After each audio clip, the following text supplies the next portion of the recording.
Welcome to the Network Plus Prepcast, your dedicated audio companion for mastering every objective on the CompTIA Network Plus certification exam. This series is produced by baremetalcyber.com. Port Security, the focus of episode 19 titled Port Security, Limiting Access at the Switch Edge, plays a vital role in both real-world networking and in preparation for the certification exam. Network switches are typically the first point of entry for endpoint devices, which means they are also potential entry points for unauthorized systems. By using port security, network administrators can apply a level of access control at the physical layer that supports overall security goals. For anyone managing wired infrastructure in enterprise environments, understanding port security is essential to preventing internal attacks and reducing unauthorized access attempts from unmanaged systems. From an exam standpoint, this feature frequently appears in questions that test a candidate's understanding of switch configuration, access control, and Layer 2 defense strategies.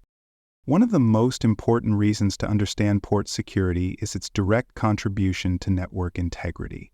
By enforcing rules about which devices can connect to switch ports, administrators reduce the chance of rogue or malicious devices being introduced to the network. This matters not only for visibility, but for limiting attack vectors. For instance, if an attacker plugs into an open office port, they could gain access to internal resources or begin reconnaissance. Port security supports administrative intent at Layer 2 and aligns with broader network access control policies. On the exam, the ability to recognize these implications and tie them to device configurations will help you answer practical, scenario-based questions accurately. Port security works by enforcing limits on the number and identity of devices allowed to connect to a switch port, typically using media access control addresses or MAC addresses. When a port is configured with port security, it evaluates the MAC addresses of connected devices and checks them against a set of rules. These rules define how many addresses are allowed and what action should be taken if a violation occurs. Importantly, port security is applied only to access ports, those meant for end-user devices, not trunk ports or uplinks. This reinforces its role at the edge of the network, where endpoint devices physically connect. To function properly, port security relies on different types of secure MAC address entries. These include static addresses, which are manually assigned to a port, sticky addresses, which are learned automatically and then retained, and dynamic addresses, which are temporarily associated with a port but not stored long-term.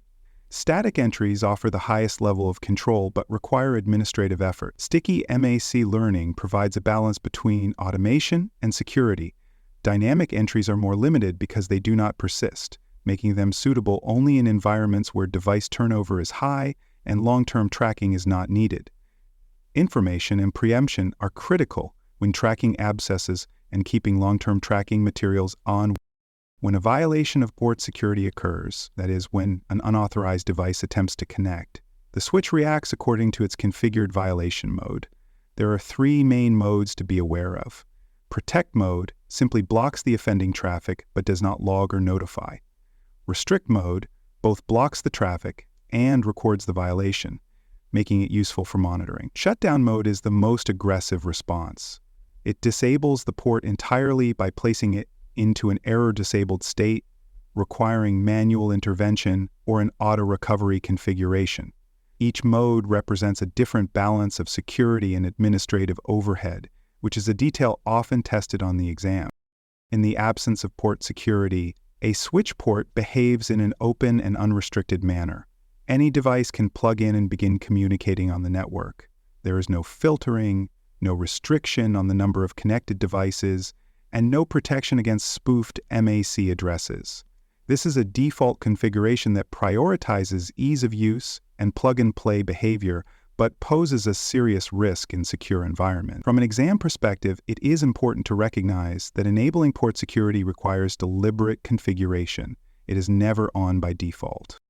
Sticky MAC learning deserves special attention due to its popularity in enterprise setups. When this feature is enabled, the switch automatically learns the MAC addresses of connected devices and stores them in the running configuration. If this configuration is saved to the startup file, the learned MAC addresses can persist across reboot.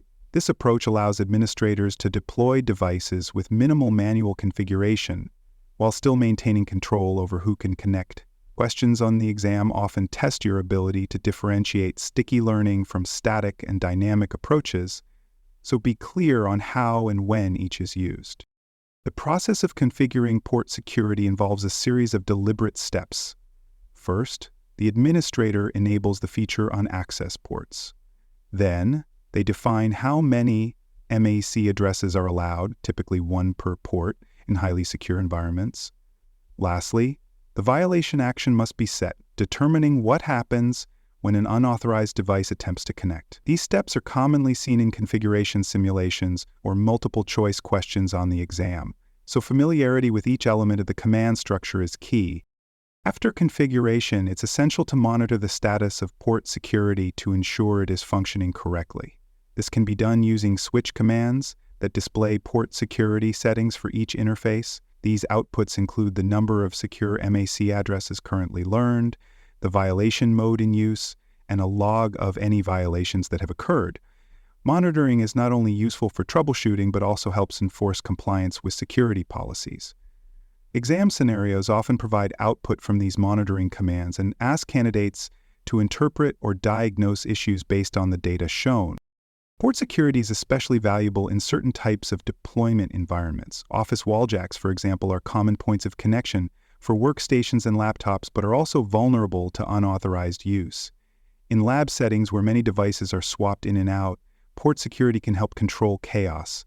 Sensitive areas, such as data centers or executive floors, may require strict access policies that port security supports directly.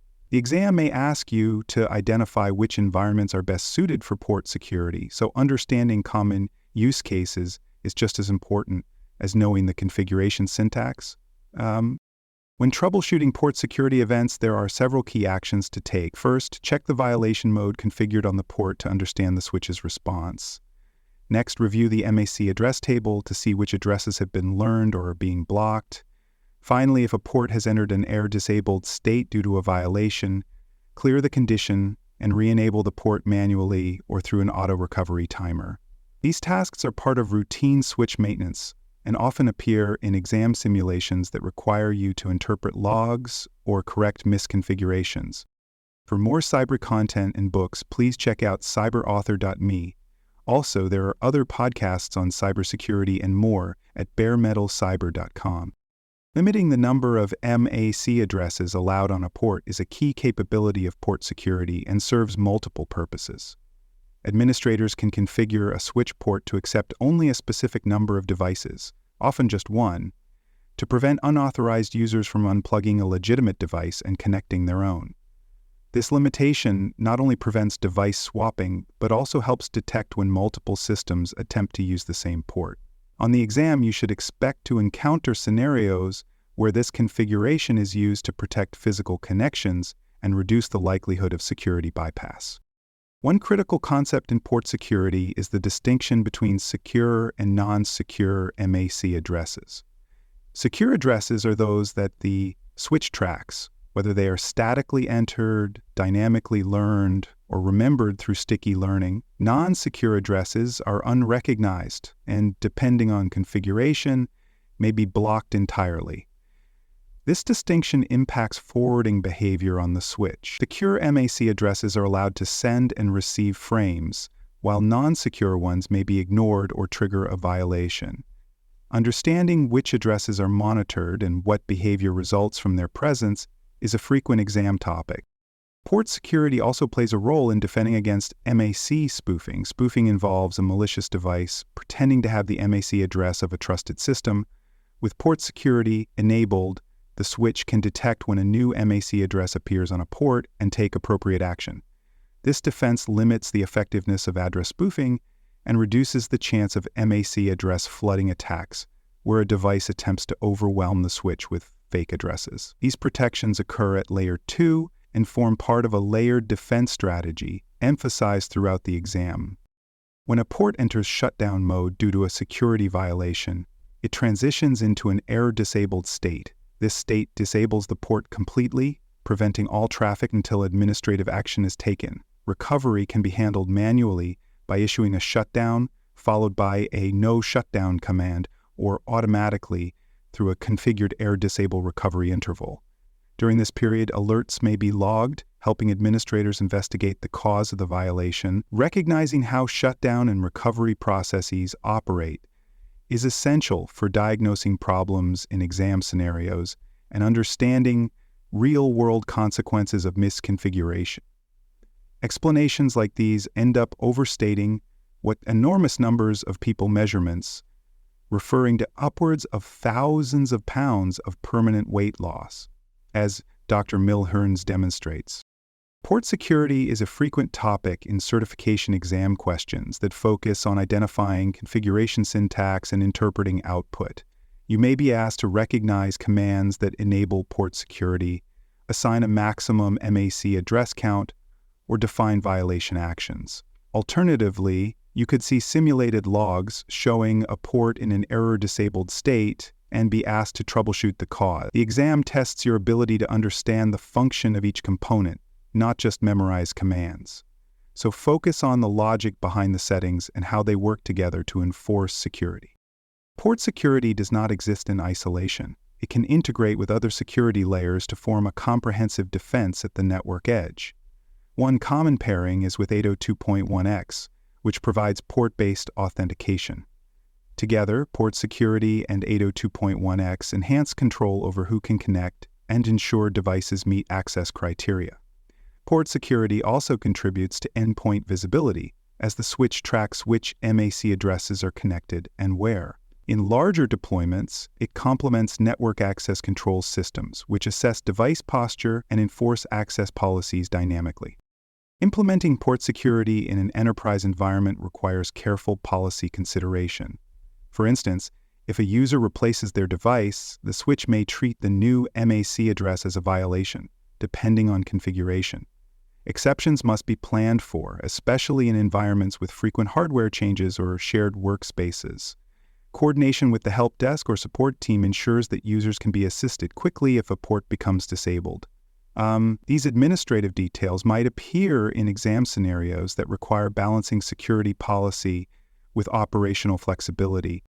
Port security ultimately serves three main functions. It controls access at Layer 2, enforces MAC address limitations, and defines what happens during a violation. These capabilities work together to restrict physical access to the network, detect unauthorized attempts, and respond automatically when policies are breached. Whether used alone or as part of a broader security framework, port security strengthens the edge of the network and ensures only approved devices participate in traffic forwarding. From an exam standpoint, recognizing these functions and their configuration options is vital to answering related questions effectively. To conclude, Episode 109, port security is one of the most critical tools available for securing the edge of the switch infrastructure. By controlling which MAC addresses are allowed to connect and defining how violations are handled, administrators can prevent unauthorized access at the very first point of network entry. This control contributes directly to overall network hygiene and supports the broader goal of secure design. On the certification exam, expect to see port security featured in configuration scenarios and troubleshooting questions, reinforcing its importance and best fit application in enterprise environments. Thank you for listening to this episode of the Network Plus Prepcast, your trusted audio guide to the CompTIA Network Plus certification. This episode was produced by baremetalcyber.com. For more cybersecurity podcasts, books, and resources, visit baremetalcyber.com. Thanks for joining us for this episode of the Bare Metal Cybersecurity Plus podcast. For more episodes, tools, and study support, visit us at baremetalcyber.com. And before you take the test, make sure to check out the practice questions in the book Achieve CompTIA Security Plus SY0-701 Exam Success by Dr. Jason Edwards. They cover every domain and are a powerful way to lock in your knowledge.